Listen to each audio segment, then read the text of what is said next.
Today is episode 2 of the Humble Kind podcast, and we're lucky to be joined by NILE Wilson, who's a bronze medalist from the Rio 2016 Olympics, as well as an absolute YouTube sensation with over 1 million subscribers. So, NILE, how are you doing, bro? You all right? I'm good, mate. Very well. It's strange when you've been a big part. You've actually been a part of my journey, but every time someone says the YouTube bit, it's still quite surreal. It's crazy. I'll tell you one thing. It's Go actually on. crazy to believe that you've got over. I think it's 1.5 million now. It is, mate. Well, I'm known as the YouTuber, mate. Like I used to, everything I've set out to achieve in my life has been based on sport and gymnastics. And now every time I get recognised in the streets, oh, you're that YouTube kid. I'm like, yeah. Well, I do gymnastics as well, but yeah, all right, I'll take it. It's crazy because it's actually changed from NILE Wilson, the gymnast who went to Rio, got a bronze medal, to then coming back and just blowing up on YouTube. And then it's more people, I think, knew you for your gymnastics challenges than they did actually getting a bronze medal.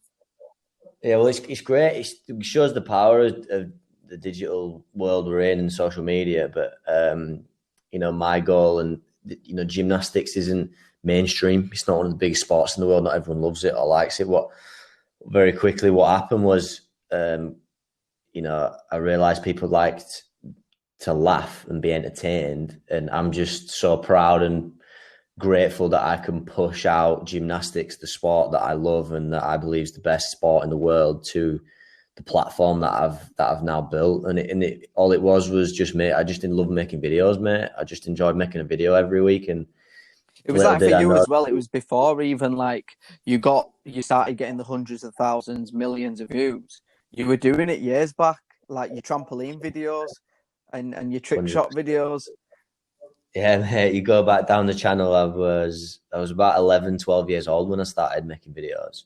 So it's kind of like that. It's an important point, actually. Not many people ask me about it, but you'll go on YouTube and maybe come across one of my videos today, and it's the comprehension of, I might start YouTube. This looks cool. Like I could do this, and I've hopefully success. But they've no idea of, it's probably been it's way over a decade now that I've been creating and making videos, and it's been a passion of mine. And it's never, with things in life, as you know, it's never an overnight success, very rarely. Yeah, 100%, because it's like people will see on obviously social media and on YouTube, they'll see NILE Wilson, 1.5 million subs. But what they don't see is that, like you just said, it's been a decade of graft where like you've worked your ass off, and you got used to only getting maybe 100 to 500 views on your trick shot videos, and then build to like your 1,000 to 2,000 views. But then when you did that challenge video, I remember, I think it 2016 when you released it. Start of 17. 2017. 17. And I remember, because I'm sure that around that time, I was at your house and like you'd released it, and it just overnight, that was literally an overnight thing where it just blew up. I know, mate, the moment. And then that moment just spiraled out of control. Yeah. I think we're talking about YouTube, and if guys are listening to this, people are wanting to get into it. I think what you said there about understanding the graft, it's with everything that comes in life. What I've learned is just, the people that have achieved something or at a level of success that you aspire to be at, you have to get your head around that. You've got to be willing to absolutely graft your balls off for years and years and years and have that work ethic there. Otherwise, it's never going to come to you. And the one thing connected with that, which I found with YouTube, but it wasn't YouTube. The YouTube was the platform. What I was actually doing was making videos, and I loved it. So there's the real correlation for me, which I've learned is the same with my sport. You're going to work harder when you love it and you enjoy what you're doing. Yeah, of course. When it goes with anything, it's like for you, when you're doing your gymnastics from a young age, you've loved going to the gym, you've loved doing backflips, handstands, all the rest of it. So like you're addicted to what you're doing, and this goes with anything that you do. And obviously there will be listeners that will want to obviously get into something new or maybe try YouTube or a business venture. But people don't actually understand that when you go into something, you can't go into it half-heartedly and expect to be a millionaire in a month, because it's not going to happen. You're not going to be an overnight success. Well, very rarely you might be. I'm not saying never say never, but at the end of the day, it's very unlikely. And it's like with whatever you do, you've got to give it 100%. You've got to be giving your all to that thing for you to be able to see the progress.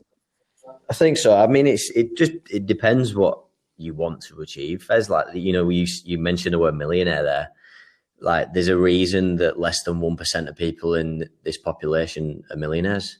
It's because it's fucking hard. You know what I mean? It's not easy. Like, it's like everybody thinks just you grow up, right? And the first thing, what do you say as a kid? I want to drive a nice car. I want to be a millionaire. Nobody ever actually sees what it takes to become a millionaire. You just want to become one. Yeah, definitely. But back to it though. You've got to figure out your goal, and it doesn't have to be, by the way, become a millionaire. It does, you know.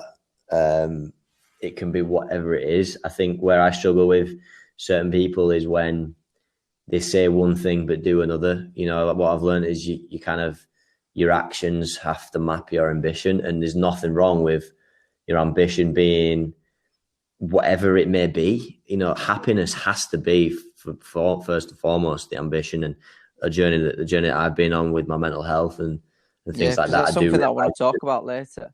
Yeah, definitely. There is a disconnection between these external things, these goals, these medals, the money, the views, the kind of the end points. I've learned a very difficult way, but you can have happiness with or without them. You know, it's disconnected, it's separate, and that's not something I always got right. You know, I always, for a lot of time, defined myself by being a millionaire or not, and I think that's a dangerous place to be in mentally for a human. But what I'm getting at is whatever your goal is, and I certainly think you should find one, and I have been good at that. Your work ethic has got to map your ambition, and oftentimes with certain people, even people, your friends or whoever, it's not the case. You're saying you want to achieve or be a certain way, and your life will be a certain way. However, what you do day to day is just unrealistic. You're not gonna be you're gonna be, and I think it's just being truthful with yourself with that. And it's like people get wrapped up in it, don't they? It's like you set your goals, which obviously your goals can be whatever they want, whatever you want them to be.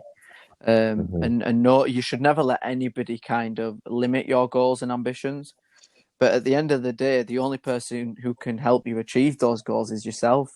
And if you set goals, like say for example, as a young child, you probably wanted a nice car or whatever, and if you don't put the effort in on a day-to-day basis to achieve that goal, then you're not going to achieve it. And the problem is people get wrapped up in their goals. They talk about it, but they don't do enough to achieve it. Yeah, 100%, mate. And it's just the mix between saying it and actually doing it. Yeah, but it's interesting really, because like from your YouTube, like what I wanted to know is like, what was it like? Do you know, like when you started getting the views? Obviously, you'd gone from people knew you, and obviously you'd been to the Olympics. You were a public figure already. You'd been on the news channels. You'd done everything. You'd done interviews. But then obviously you were exposed to a whole different light of people. Like your Instagram followers just flew up by hundreds of thousands. Your YouTube just went up by crazy amounts of views. So what was it like for you?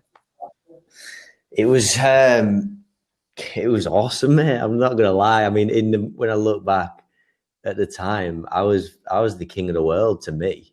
Yeah. You know, I was untouchable, unbreakable. This legend that was making these videos. I sound really big-headed when I'm saying that, but the truth is, it feels good. And one thing I've learned is social media, I want to call it, and numbers and views, they're a form of dopamine. They're a form of buzz. They're an escapism. They are a form of validation. And I think that we can go down a whole rabbit hole of talking about how it can become a problem, not just for the high profile people, but the people. But anyway, yeah, it was awesome, mate. You know, it made me feel great, and I didn't expect it. I was just kind of on this roller coaster ride, and there was goods and ups and downs and bads.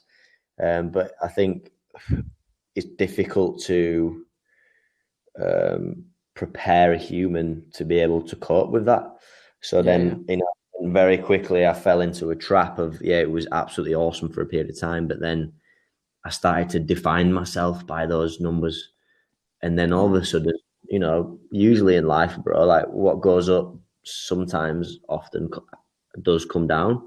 It don't mean it don't mean you crash and burn, but at some point it was going to slow down. So then you get into this trap where it's like, well, at this time I was doing this well, so why am I not now? And then all of a sudden I feel rubbish because it's the highs and lows, like because you're not used to having the views, so when you get them, you're absolutely overwhelmed by it, and then you're on this buzz. Don't think it's ever going to end, bro. You don't think it's ever going to end. It's like I am, like I say, untouchable, and because you're literally at the top of the world. Exactly. But you know, and that's kind of, I think, was a real part of. I know we'll talk about it.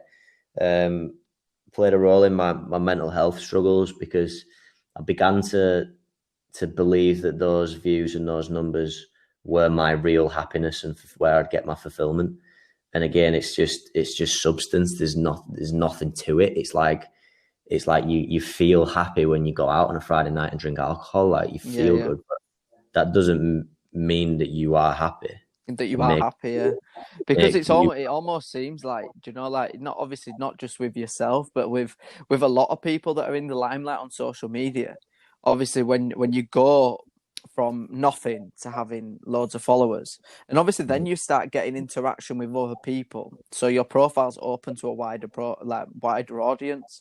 So you post a picture, for example, and I think that you'd almost start to seek validation on that post from people that you don't even know.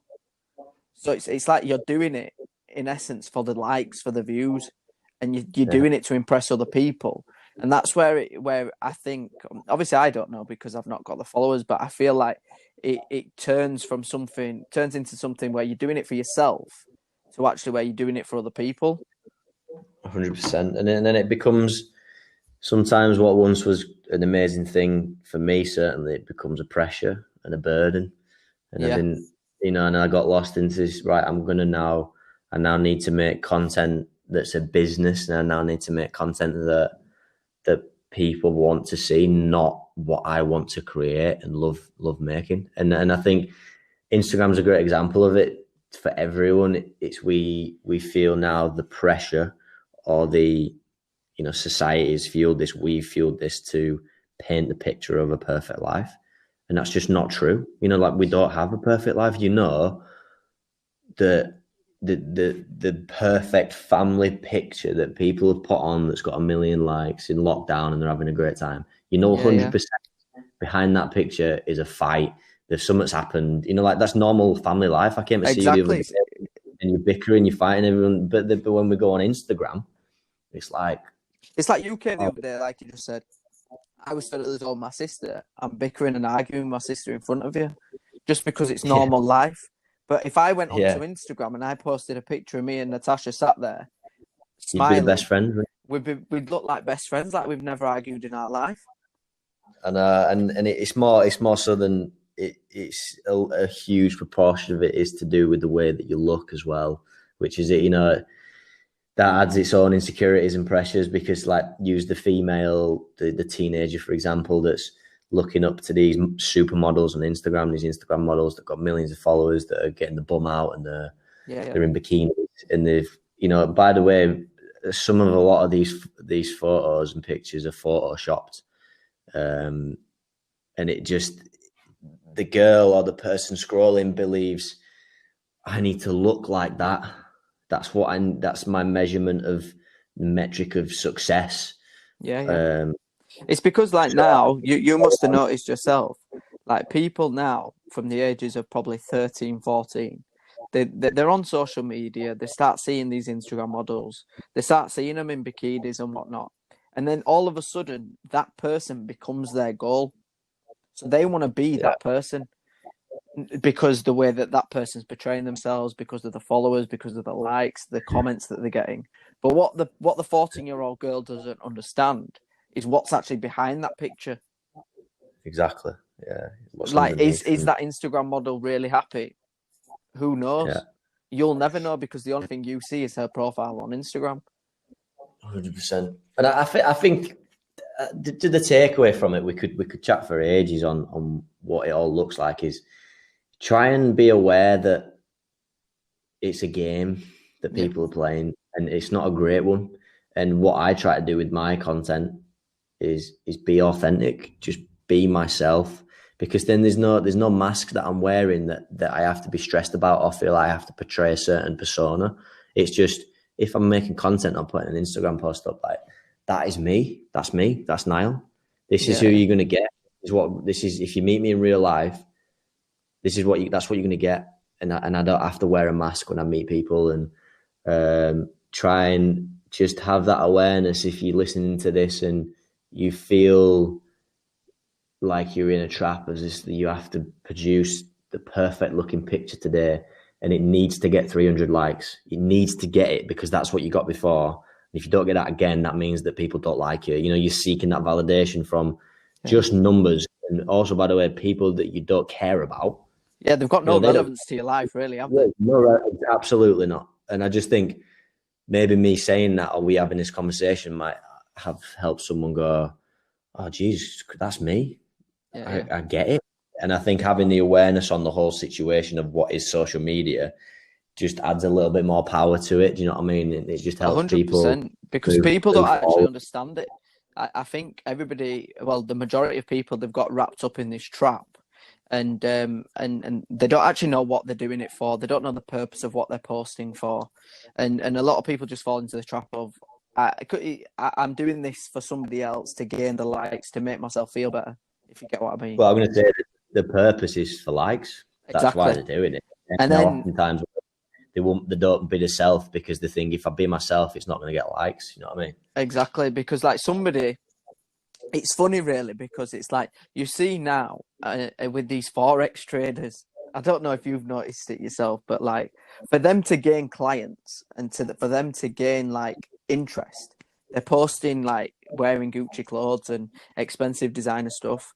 But their way of engaging likes is by showing that lifestyle. So then, like the people looking at it are trying to be that person.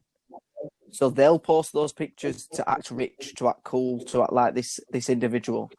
But it's just a cycle that continues going on and on and on, because you're doing it for the likes and you're just living a fake. Well, it's not living a fake life, but you're portraying a fake image, because there must be people out there that obviously worry that when you go out into the real world, away from social media, you're having to kind of act like somebody you're not to be able to continue with that image.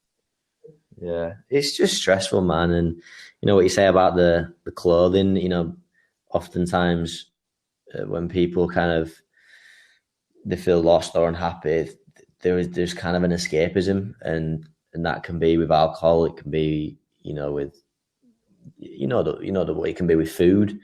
It can be with drugs. It can, and unfortunately, people won't understand this, but like spending money and shopping is a very good. It's a very good coping mechanism. Yeah, it is. But then also that validation from people is to say like, well, the people that I don't care about, if I'm going to be wearing this Gucci top, they're going to think that I'm successful, so I feel better about myself. However, I've just spent my whole wage on this clothing, and I'm actually skint and broke. But it's all right though, because the person who I want to impress is working. Yeah, the people I don't care about thinks I'm rich, so it's fine. It's like, what are you doing, man? What are you doing? It's crazy. It's crazy. It's like, for example, like it doesn't matter what clothes you wear.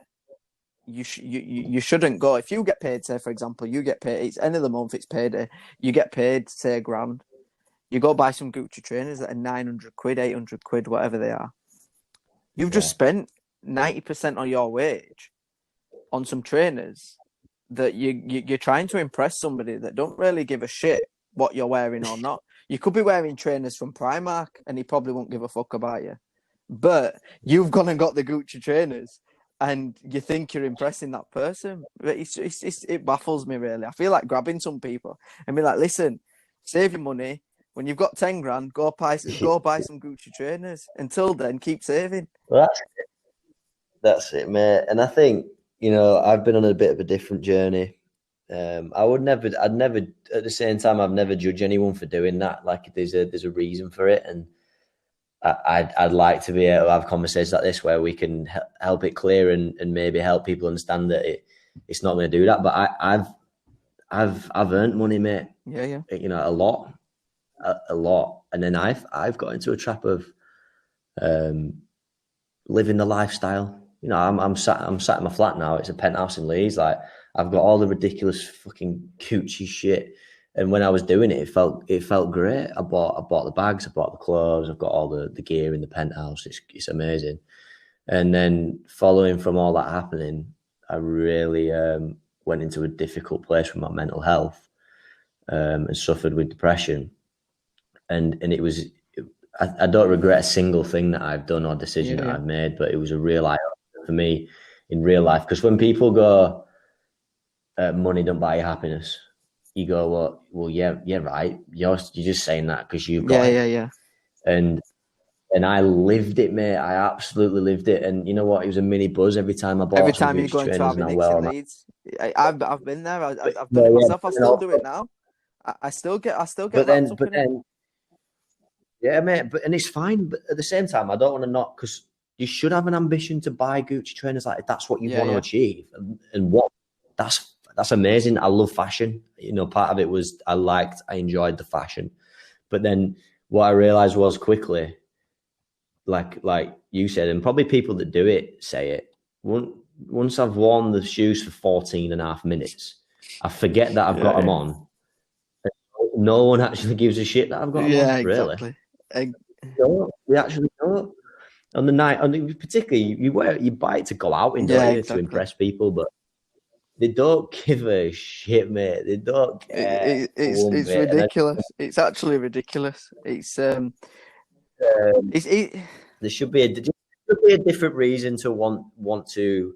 I want to be successful. I do want to be a millionaire, and I'm working hard to be there. And you know what? I will wear Gucci because I like it. Not because you're doing it to impress people.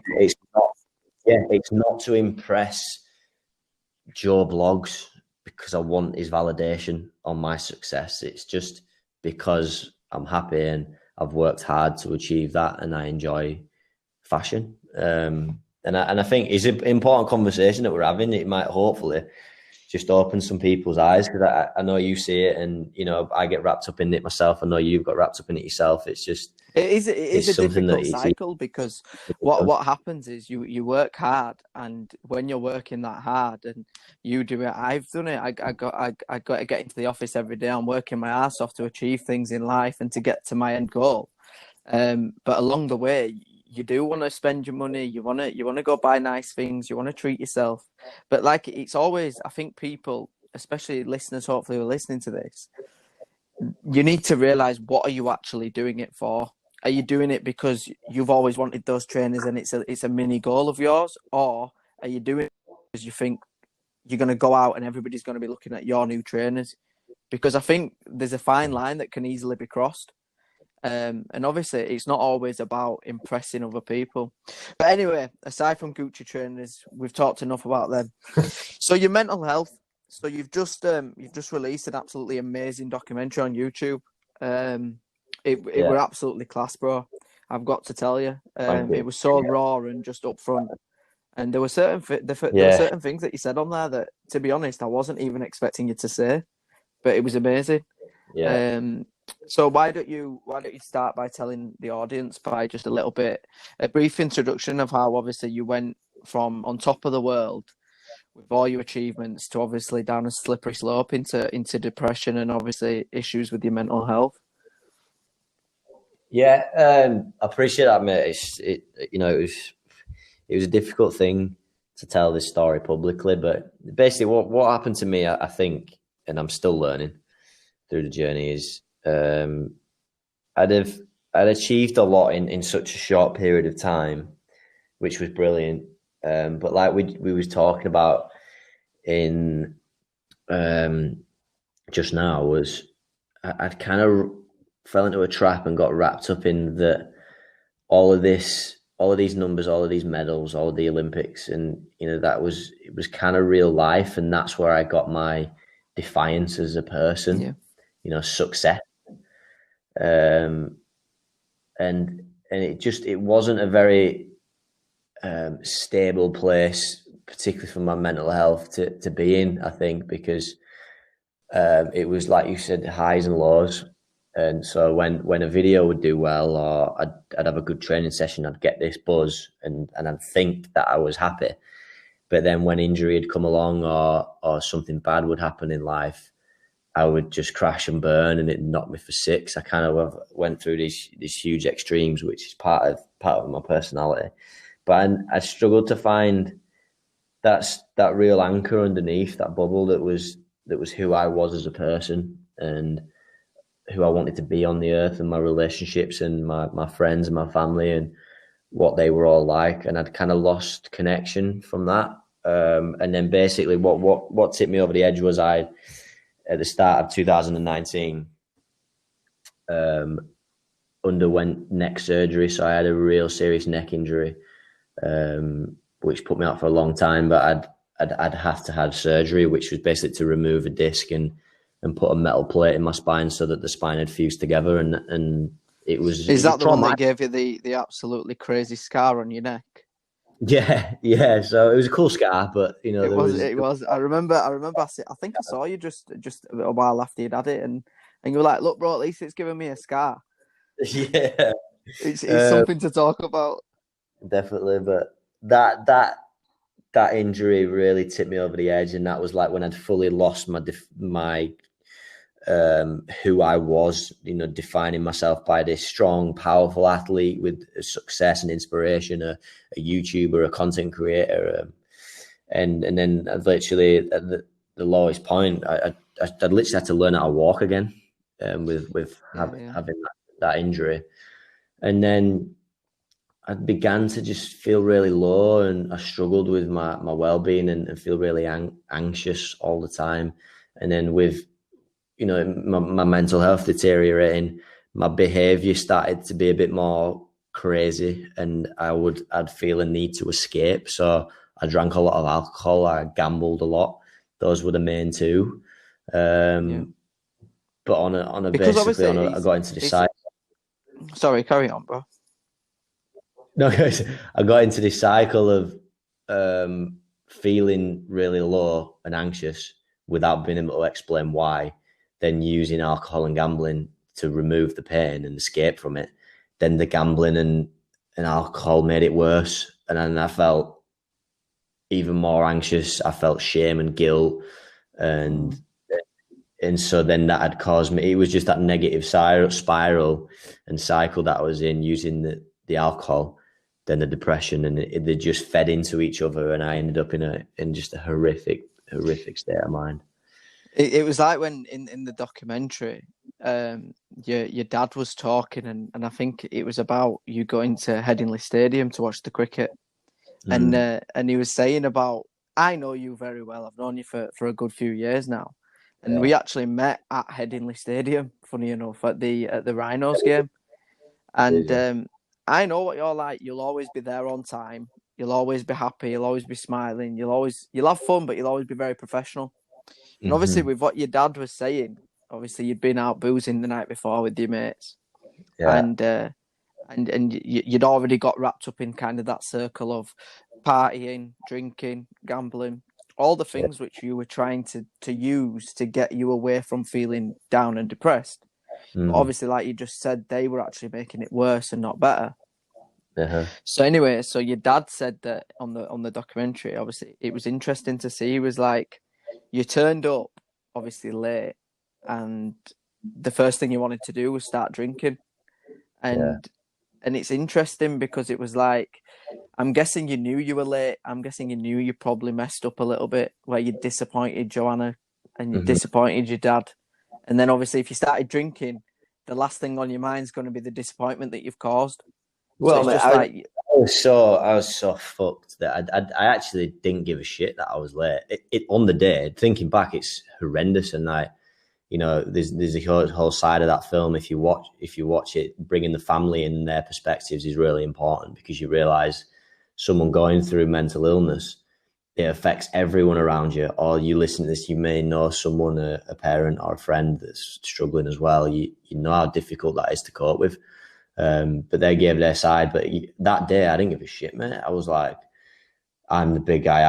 I'm still probably a little bit drunk from the night before. yeah. I'm just, the first goal is to top up, because I need to stay. You know, it was just self-destruction at its finest, mate. Absolute self-destruction, because I hated myself.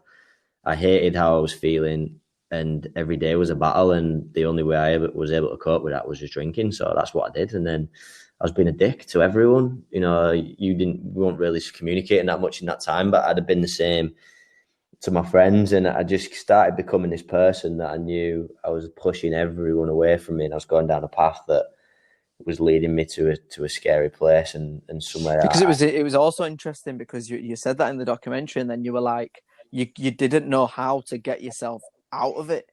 Yeah, and that, and I guess, you know, that's where people find themselves. And the reason I'm talking and making this content is because I just want to say to people, I felt like that, and I know you do, but I promise you that there is a way out, you know. Yeah, 100%. And it's not going to be an easy road. You're not just going to, you know, start swimming and then end up at the tide and just run off into the sunset like it's all, like you're happy again. It's a real battle, and I still struggle day to day, week by week, right now. I can imagine. But it was I hit the point where, at that point, and my behaviour and the way I was feeling was kind of rock bottom, and it made me think, do you know what? I just want to get help, and I'm willing to do that. And I think that's one of the biggest things I've done, and also talking about it. So, you know, if you are wrapped up in that cycle, and some of the words I'm saying you resonate with, I think embracing some help was the scariest, but the best thing. The most important, yeah. Absolutely. It's because I think, especially with mental health, a lot of people are worried to ask for help, because they don't, like you said, you were, it was eating you up, you thinking that you were a disappointment, and you'd done the wrong things, and obviously the guilt and everything, and it's upsetting, really, because I'm sure that, like, obviously, like the male suicide in the rate of it in the UK is obviously, it's quite high. And it's sad, because it clearly shows that people are too worried or too embarrassed to ask for help, or to actually get the help that they can receive.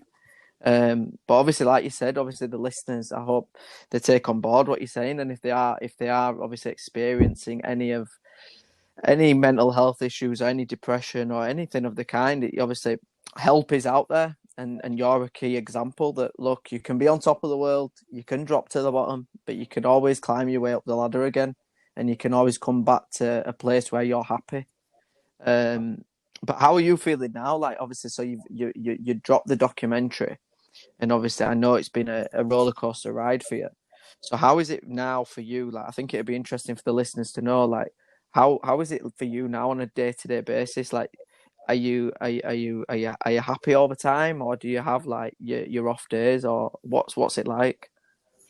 It's I talk about this. It's a journey, mate, and I am up and down all the time, and that's okay. But one thing that I've just really gained sort of a power over is trying to have an understanding of myself. You know, I've learned a lot about myself through this process, and what helps, what doesn't help, the things that are really important for me to do to make my well-being a bit more bulletproof, the things that I know that I should probably stay away from because it makes me feel a certain way, etc., etc. And lockdown's been a real challenge, as it is for everyone. I think it's been horrendous, but great that we're all in this together, and I've felt comfort a little bit with people maybe, you'll be able to relate a little bit to my story when I talk about my injury and not being able to do my sport again and feeling lost. The whole world's gone through that. People are losing their jobs. They don't know whether they'll be able Exactly. they can't. You have a taster of I guess what the world has a taste of what that felt like, and we're all on a playing field that we can relate. So I felt certainly less alone. But they are the tough days, and everyone's going to have them. It's just, for me, it's just about understanding how quickly I can turn the corner and pick myself back up, and it not be such extremes of highs and lows. It's naturally going to do that, but I'd like the wave to just be a little bit smaller. A little bit more, a little bit more even. Closer together, and just knowing when I do feel depressed or anxious, that I can just feel it. It's okay, it's fine, and I don't need to try. It's not something to be ashamed of. It's not something that you need to hide or do something to. Don't get me wrong, it's painful, but I've kind of learned how to cope a little bit better with just sitting with that and embracing it rather than thinking, right, let's go get a drink. You know what I mean? And that's like... Yeah. Because probably before, your first thought when you were feeling a bit anxious was, let's go get a drink, it'll make me feel better. That was the trigger, yeah. That was the trigger. Or let's go to the casino, or whatever it may be. Let's just scroll TikTok for 5 hours. Let's do this, let's do that. All those escapisms. But yeah, definitely now I feel I have much more of an anchor that I understand about mental health. I understand about myself. I know that I don't need Olympic medals and money to truly be happy and fulfilled. And I'm trying to protect that. Still, obviously, I want Olympic medals and money, but it doesn't define who I am as a person now, whereas before it did. But yeah, it's good, man. All good. No, it's good. It's amazing, bro. Your story's amazing. I think it's absolutely class. At the end of the day, like watching that documentary, it really does show you where you can go from the top to the bottom, and you feel like you're stuck. You don't know what day it is. You don't know what's going on, because obviously you're stuck in a rut where you feel like you can't. There's no return back to normality. Yeah. And obviously you've been through it. You know exactly what it's like. But I think you're an inspiration, bro. It's absolutely amazing. Cheers, man. And means a lot, man. It's just class. Means a lot. But yeah. But it's been absolutely brilliant, bro, having you on the podcast, and I hope you've enjoyed it. Yeah, mate. I hope the audience can take some gems away from this, and hopefully to find some inspiration. And all I'd say is if you listen to this and you haven't seen the silent battle on YouTube, it'd make me happy if you went and watched it. But bro, mate, keep doing what you're I'll make sure I'll put the link to the silent battle in the description. Ledge. On Spotify and on YouTube and stuff. And obviously, guys, just make sure you go have a watch of it, because it's absolutely unreal. It's trust me, it opened my eyes up. I've always been a bit clouded to it because I've been in my own little bubble. I've never really, thank God, I've never really experienced it. Yeah.